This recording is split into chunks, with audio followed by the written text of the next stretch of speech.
I've had lovers and I've had loves, but when I love again. A game? Yes. Okay, perfect. That's way better than what I am.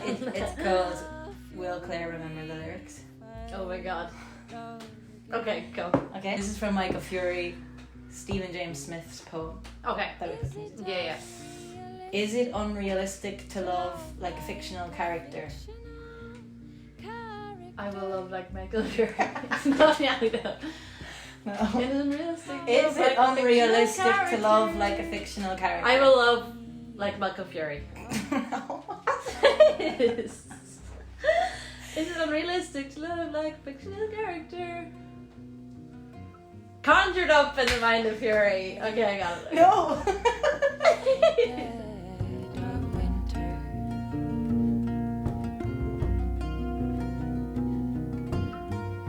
His lungs frozen with a snowy song.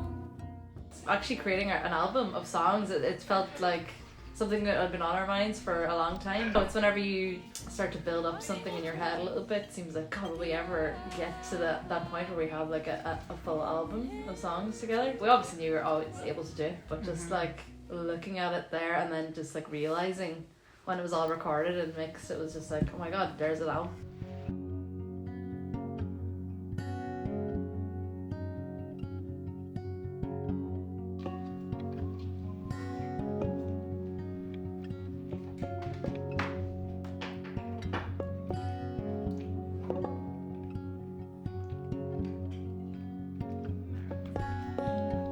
Coldest night out, December.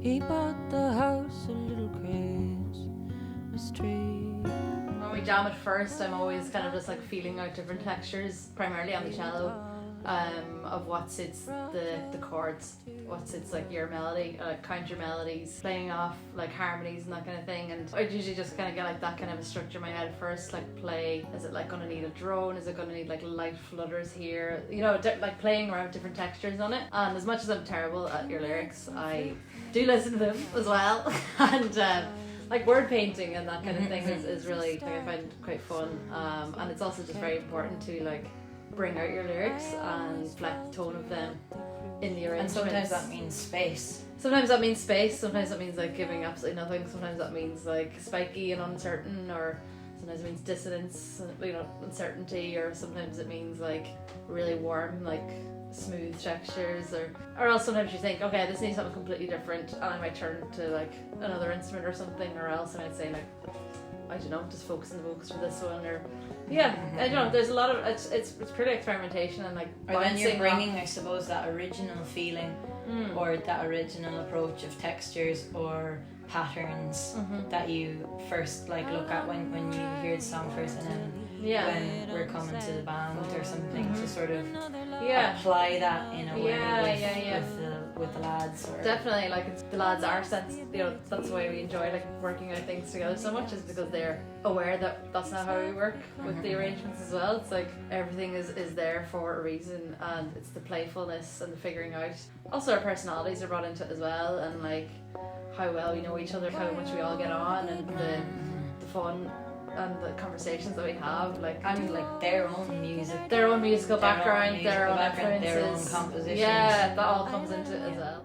To bed, blacken my heart with a cigarette instead.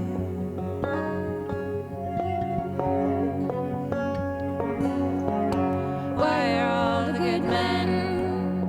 Analog comes into its own over digital in the creative moment. It's more conducive to musicians being able to focus. Because of the lack of screens, because of the lack of options, it's way more conducive to both the engineer focusing without looking at screens and the musicians not thinking about it, and it being more like the rehearsal environment or the gig environment.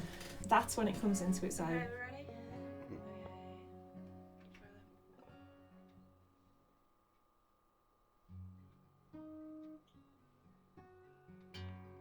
you know, your stuff is very much, this is our duo thing, this is, you know, this is us live, like you're not now going. There are a few spicy chords in the record that you suggested. I'll give you credit for that. One or two Julie moments in there. For sure. There was like a backing vocal section in Dopamine, like I don't know what you did. I remember you messing around with mixing it after we'd recorded it with the backing vocals. I don't know what you did to just make them like sound either side, like when it gets sucked in or something. Yeah. I was just like, oh, I remember hearing that and being like, oh my god. Yeah, it was fun. It was really fun recording the record here because you made us sound new to ourselves, which I think is a really good thing for the song to come back to you and it sounds new.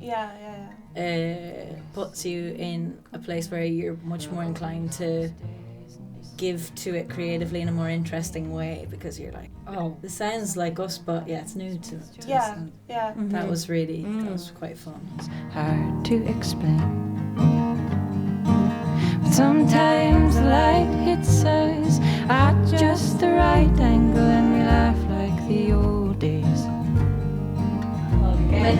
It was such a cool process and I'd recommend for anyone to do it because it taught me so much sonically, like about different frequencies and also how subjective your brain can be when you're listening back to things. Yeah, and like listening like as a whole rather than listening to individual things. I think that's what I had to train my ear to do, which meant like a bit of time away from it and stuff like this and coming back to it and then trying to like listen objectively, which is like the hardest thing you can do with your own music. But for sure getting it mastered also mastering massively. David and Carl Odlum, when they mastered it and they really knew as well what to the good parts to keep about the analog mix and then to like heighten those things.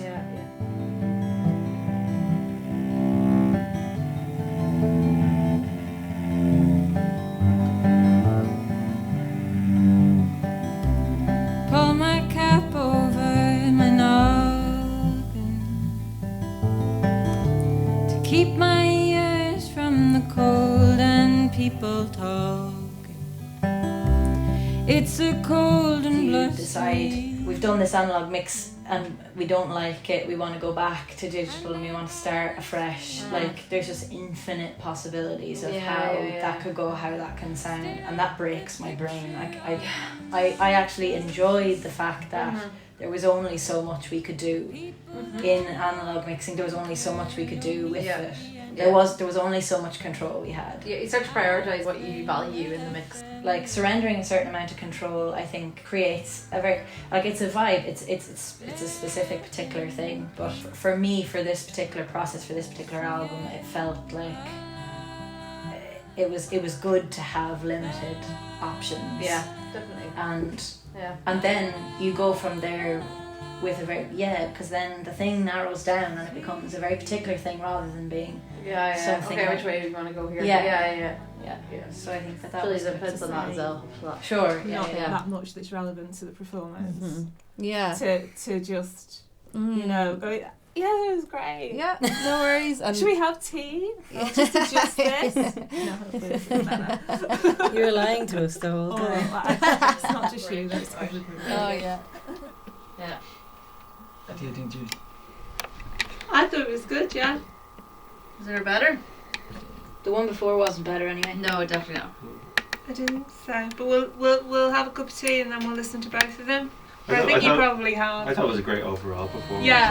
I mean, like